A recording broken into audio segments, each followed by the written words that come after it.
Hello everybody, myself Prashant Mukhopadhyay, faculty member, Electrical Engineering Department, Greater Kolkata College of Engineering and Management. In power electronics subject, in the last class we have discussed the inverters about its single phase full phase inverters with resistive load and single phase full phase inverter with resistive inductive load, and also we have discussed series inverter, parallel inverters. And since we have started this modules, and in the last two lectures we have already covered the say inverters, its classifications, operations of single phase half phase inverters, its waveforms, and in the last class we have done a single phase full phase inverter with resistive load and single phase full phase inverter with resistive inductive load, and also we have discussed series inverter and parallel inverter. So today we'll start with the parallel commutative inverter. So basically this figure actually shows a schematic of parallel commutative inverter. So this is the figure, and see, this is choke, these are the 4 thyristors, this is actually load basically in parallel with this is the capacitors, and this is choke 1, this is choke 2. Basically this is the DC supply input, and yeah, this is actually the output where the say load is being connected. Actually what is happening in a classical parallel commutative square wave inverter base that is shown here, so it is being included here for illustrative purpose, since most other circuits utilizes this circuit or a variation thereof, so in addition with the parallel inverter. So the waveform generated and the supplied load is basically a square wave having a peak to peak amplitude of twice the DC supply voltage, and a period that is determined by the say that relay switch which SCRs 1, 2, 3, 4 are gets on. So by the relations that is this 4 thyristors 1 through 4 are gated on. The SCRs are turned on in pairs by simultaneously applying signals gate terminals of SCRs 1 and 4, or SCR 2 and SCR 3.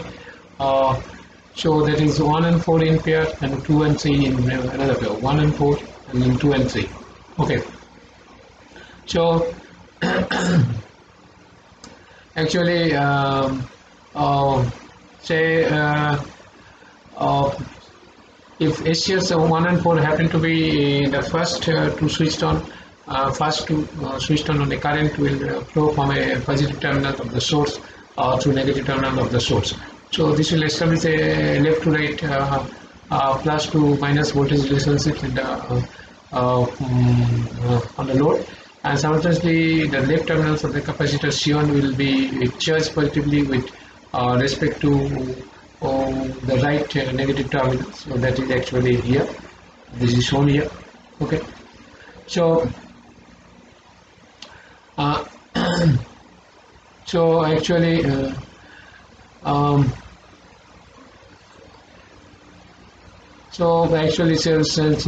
capacitor 1 will be charged positively with respect to the right negative terminal, and the steady state load through the various components is determined nearly completely by the impedance of the load.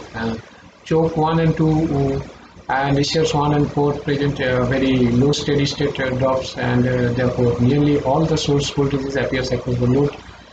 Conduction of SCRs 1 and 4 will continue to the end of the half cycle, at which point the gates are removed from SCRs 1 and 4 remain in conduction along with say now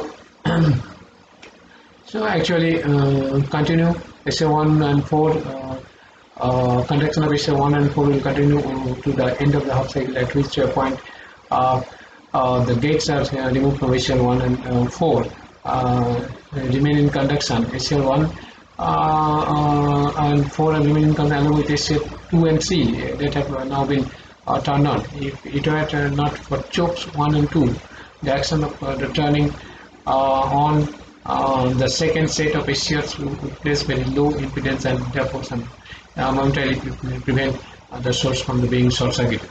So that's why this is the choke 1 and 2.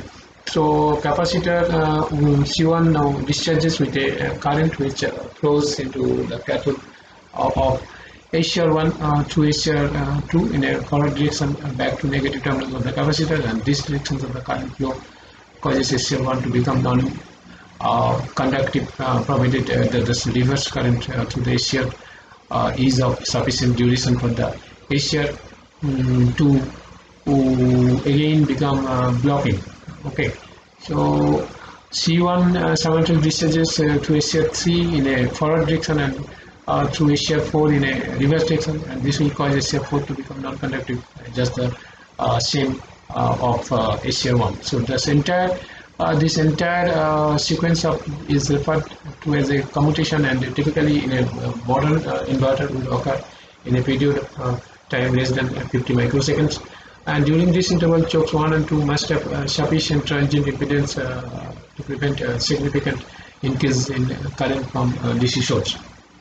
So diodes 1, 2, 3, 4 serve two functions. The first is to return any stored energy that may be kicked back from the load to the source, and they also serve to prevent the choke from generating a high transient voltage immediately after commutations. So that's why the diodes are being connected. So this is the diodes. Okay, so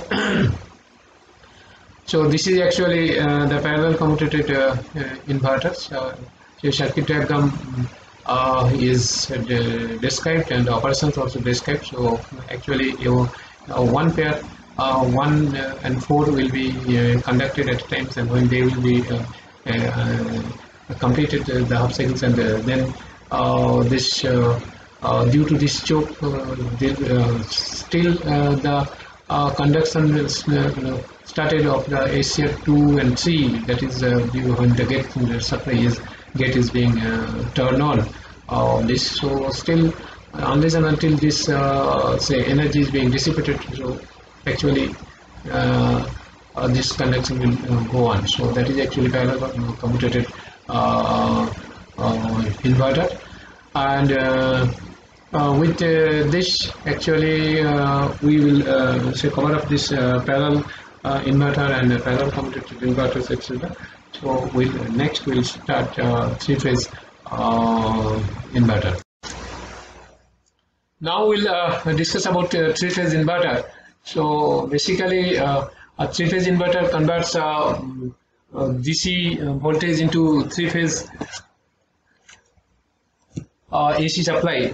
So today we'll learn about three-phase inverter and its working. But before going any further, let us have a look at the voltage waveforms of the three-phase line.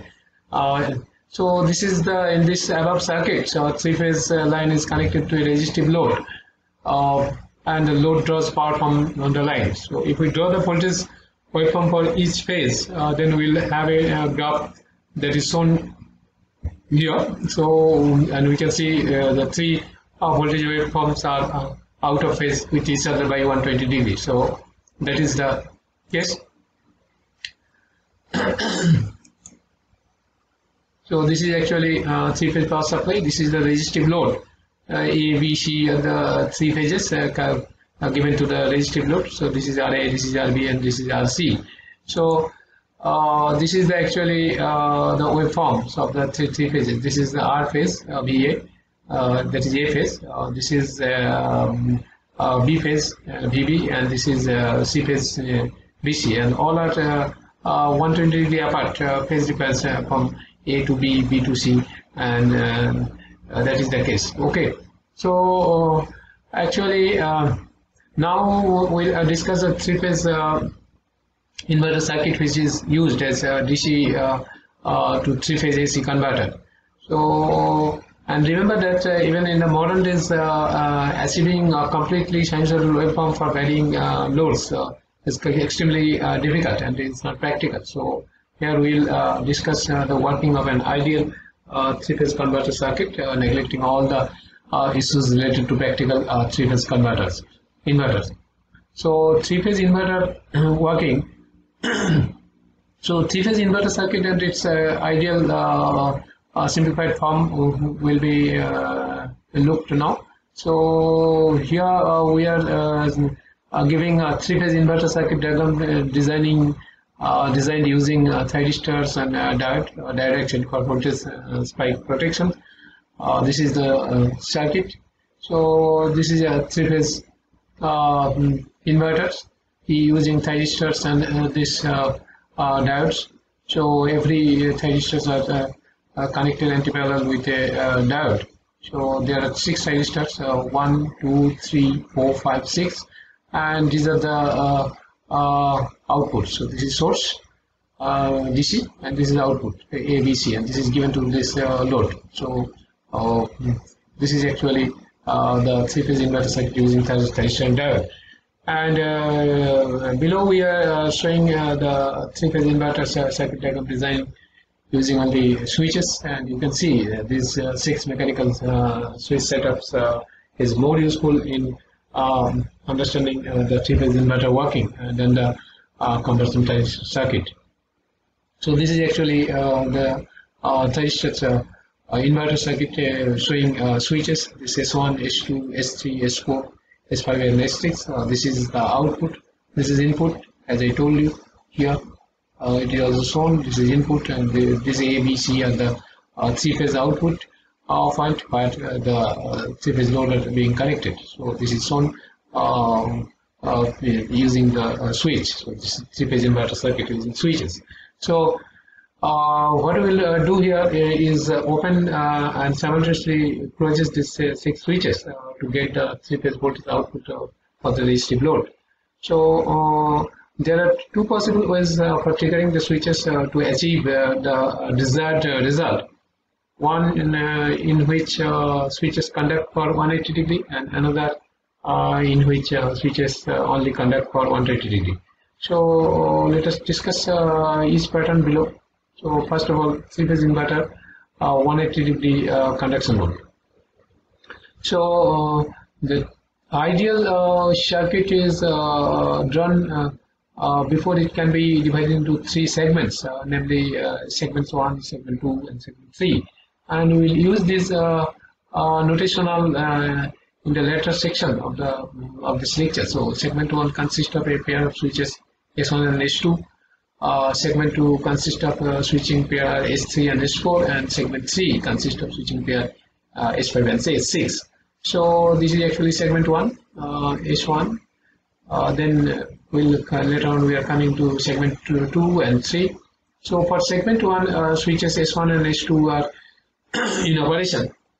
So at any given time, both the switches in the same segment should never be closed, as it leads to the battery short circuits, failing the entire setup. So this scenario should be avoided at all times. So in any segment, simultaneously both the switches cannot be operated. So it cannot be closed because as a result, so this input or battery would be short circuits, failing the entire setup. So let's start with the switching sequence by closing the switch S1 in the first segment of the ideal circuit, and let's name the start as 0 degree, and since the selected time of conduction is 180 degree, switch S1 will be closed for 0 degree to 180 degree. That is shown here. So this is actually for segment 1, and switch 1 is closed from 0 to 180 degree. Okay. But after 180 degree of the first phase, the second phase will have a positive cycle as seen in the 3-phase voltage graph. So that is here. So if you go to this voltage graph, you will see after 180 degree of actually this. So this 180 degree, if it is that, then second phase will be started. So this is actually 180 degree. Uh, so what will happen? Let's see. Actually, but after 120 degree of the first phase, the second phase will also have a positive cycle as shown in the three-phase voltage curve. So switch S3 will be closed after S1, and this S3 will also be kept closed for 180 degrees. So S3 will be closed from 180 degree to another 120 degree to another 180 degree. So it becomes 300 degree. And it will be open only after 300. So once again I'm telling you, so after 120 degree of the first phase, the second phase will also have a positive cycle as seen in the three-phase voltage graph. So switch S3 will be closed, and after H1, switch 1, so this S3 will also be kept closed for another 180 degree. So S3 will be closed for 120 degree to 300 degree, and it will be open only after 300 degree. So this is actually the case. So see, this is the case. Okay. So for the segment 1, say H1 is closed for 180 degree, but then the phase difference between A and B phase, so 120 degree. So after 120 degree, the positive half of the say second voltage will be there, second phase. So that for second phase of operation is S3 and S4. So S3 will close from 120 degree to another 180 degree, that is up to 300 degrees. Similarly, the third phase also has a positive cycle after 120 degree. So after 120 degree of the second phase, the third phase also has a positive cycle after 120 degree of the second phase, positive cycle. So that is shown in the graph. So if you see, if you go to the first voltage, three-phase voltage diagram here, it will be clear. So this after this is actually 120 degree phase difference. So second phase has been started, and then it will continue up to say another 120, 120 to 180, that is 300 degree, and but after 120 degree of the second phase, third phase will be started. So that is switch S5 will be closed. So that is actually here. So actually see for the third what will happen here. So second phase and then third phase. So the switch S5. So switch S5 will be switch S5 will be closed after 120 degree, and S3 after 120 degree of S3 closing, that is after 240 degree. So once the switch is closed, it will be kept closed for coming 180 degree before being opened. So with that, the S5 will be closed from 240 to 60 degree cycle. So this is actually, this is does 240, then again 60 degree cycle. So that is actually this. Okay. So up until now, we did was assume that the conduction is done once the top layer switches are closed. But for current flow from the circuit must be completed. So remember that both switches in the same segment should never be closed at the same time. So if one switch is closed, then another must be open. So for satisfying the above both conditions, so we will close S2, S4 and S6 in a predetermined order. Okay. So for completed the current part, so we'll close the other set of the three segments switches, that is for the first segment S2, for the second segment S4, and for the third segment S3. So in such a way, in a predetermined order, so only after S1 gets opened, we will have to close S2. So and similarly, S4 will be closed after S3 gets open at 300 degree, and in the same way, S6 will be closed after S5 completes the conduction cycle. Otherwise, a dead short circuit will be happened with the input, so the battery. So this cycle of switching between switches of the same segment can be seen below figure here, H2 follows H1, so H4 follows H3, okay, and H6 follows H5. So this is segment 1, H1, this is H3, and this is actually H5. So H2 follows actually what will happen. So H2 gets it will be closed when S1 will be open, and S4 will be closed when S3 will open after at 300 degree, and in the same way S6 will be closed after S5 completes the conduction cycle. So the cycle of switching between switches of the same segment can be seen below. That is, H2 follows S1, S4 follows S3, and S6 follows S5. So after 180 degree, so H2 for the first segment will be closed, then H4 for the second segment after 300 degree will be closed, and H6 for third segment will be closed at 60 degree when S5 will be open. So by following this symmetrical switching, so we can achieve the desired three-phase voltage represented in the graph. So if we fill in the beginning switching sequence in the above table, we will have a complete switching pattern for 180 degree conduction mode as below. So this is like this. H1, H2 for segment 1, then again H1, H2. This is actually for S3, S4, then S3, and again this is S5, S6, and okay. So before S6, so it will be definitely S5. Before S3, it will definitely S4, and so on. So actually, so this is the segment of operations of the three segment where for segment 1 switches H1 and H2 are responsible for segment 2, S3 and S4, and for segment 3, S5 and S6. So but from this actually we understand from 0 to 60 actually H1, H4 and H5 are closed.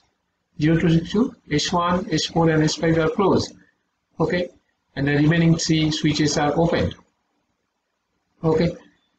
From 60 to 120 degree, from 60 to 120 degree, what is happening? H1, H4 and from 60 to 120 degree, H1, H4 and H6 are closed and remaining three switches are open. So this is shown here from 60 to 120 actually. So that is shown. 60 to 120 is H1, H4 and S6 are closed, others are opened. And again from 120 to 180, H1, S3 and S6 are closed, and the remaining three switches are open, H1, S3 and S6. See, from 120 to see H1, S3 and S6 for 120 to 180. And the sequence of switching goes on like that. Now let us draw the simplified circuit for each step to better understand the current flow and voltage parameters. For step 1, so that is for from 0 to 60. So S1, S4 and S5 are closed. So that is I told you. So S1, S4 and S5 are closed for this 0 to 60. So in this case, while remaining three switches are open, in such a case the simplified circuit can be shown like this. So this is the case: H1, H4 and S5. H1, S4 and S5 are closed. S1, S4 and S5 are closed. So what will happen? So this will be like this. Okay. Okay. All like this. So this is actually so actually VAO. So for 0 to 60, this 0 to 60 VAO equal to VCO equal to VS by 3, and VBO equal to minus 2 VS by 3. So VAO equal to VCO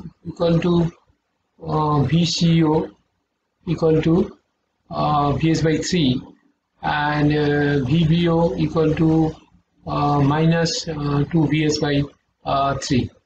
So we can, by using this, so we can derive the line voltages as VAB equal to, what is VAB? VAB equal to VAO minus VBO, that is equal to VS, and VBC equal to VBO minus VCO, or VBO minus VCO equal to minus VS, and VCA equal to VCO minus VAO, that is equal to 0.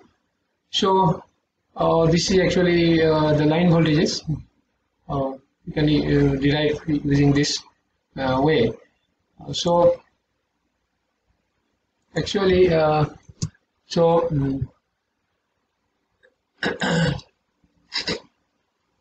now for step 2, for 60 to 120 degree, for step 2 60 to 120 degree, we have seen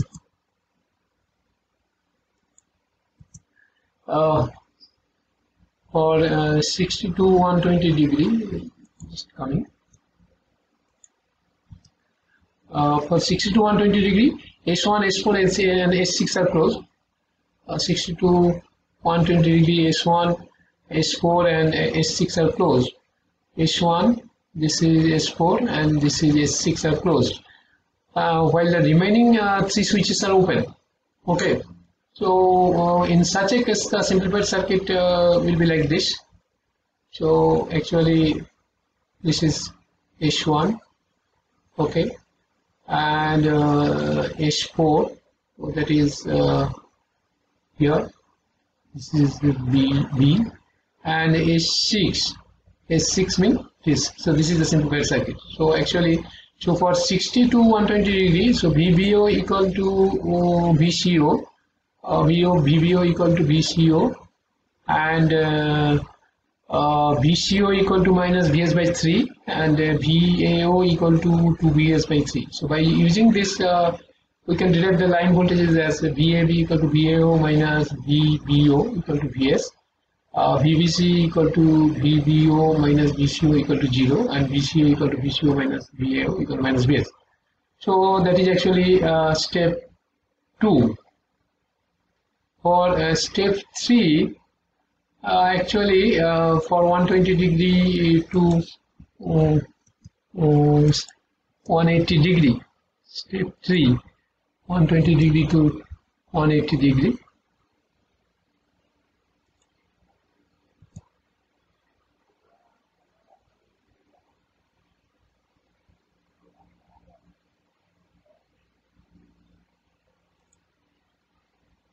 So for step 3, for 180 degree, 120 degree to 180, S1, S3, and S6 are closed, while the remaining 3 switches are open. In such a case, the simplified circuit can be done as below. So S1, S3, and S6 are closed. So this is actually like this. Okay, this is one, and this is another one. Okay. This is another one in this way. So this is the simplified diagram. So VAO equal to VBO equal to VS by 3, and VCO equal to minus 2 VS by 3. So for this actually, for 120 degree to 180 degree, what will happen this will be like this. So VAO equal to VBO equal to VS by 3 and VCO equal to minus 2 VS by 3. So by using this we can derive the line voltages as VAB equal to VAO minus VBO equal to 0, and VBC equal to VBO minus VCO, that is equal to VS, and VCA equal to VCO minus VAO, that is equal to minus VS. So similarly we can derive the phase voltages and the line voltages for the next steps in the sequence, and it can be shown as in the given figure. So that is like this. So this is segment 1, this is for segment 2, and this is for segment 3, and this is actually the operational residues. So this will be like the voltage waveform. So this is VAO, this is VBO, okay, this is VBO, as I told you, VS by 3 minus VS by 3 and 2 VS by 3. Okay, so this will be like the form, and this is VCO. Actually, this is VCO. Okay, so VAB, this is VS minus V. So this is VAB. Clear? Okay, this is actually VAB, like this, and this is VBC from VS2 minus VS. So this is like this. Okay, this is like this, and VCA will be like this. Clear? So so this is actually the 180 degree conduction mode for 3-phase inverters. With this we'll complete this today's discussion. That is, we have discussed so far the parallel commutative inverters and 3-phase inverters, and it's how it operates. So it's two modes of operation, 180 degree and 120 degree. Today we have covered up to 180 degree mode of conduction. So in the next class we will discuss about 120 degree mode of conduction. Okay, thank you.